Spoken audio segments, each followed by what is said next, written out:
The gates and doors were barred, and all the windows fastened down. I spent the night in sleeplessness and rose at every sound, half in hopeless sorrow and half in fear the day would find the soldiers breaking through to drag us all away. And just before the sunrise, I heard something at the wall. A gate began to rattle and a voice began to call. I hurried to the window and looked down into the street, expecting swords and torches and the sound of soldiers' feet.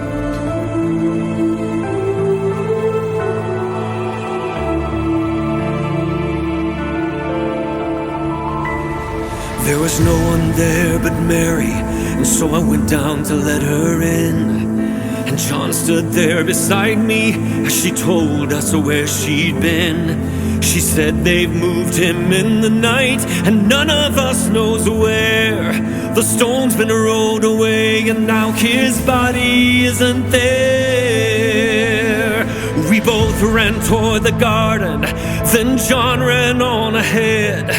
We found the stone and the empty tomb just the way that Mary said. But the winding sheet they wrapped him in was just an empty shell. And how or where they'd taken him was more than I could tell.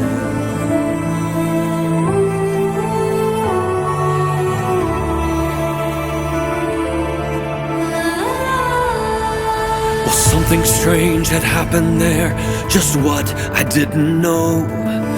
John believed a miracle, but I just turned to go. Circumstance and speculation couldn't lift me very high, 'cause I'd seen them crucify him,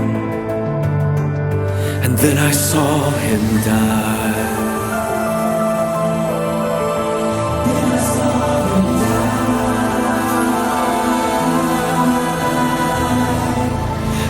Inside the house again, the guilt and anguish came. Everything I'd promised him just added to my shame. When at last it came to choices, I denied I knew his name. And even if he was alive, it wouldn't be the same. Suddenly the air was filled with strange and sweet perfume. Light that came from everywhere drove shadows from the room. Jesus stood before me with his arms held open wide. And I fell down on my knees and I just clung to him and cried.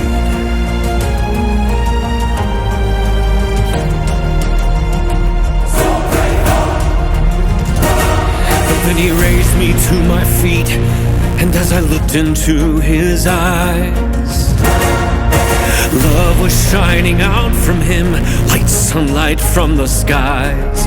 Guilt and my confusion disappeared in sweet release, and every fear I'd ever had just melted into peace.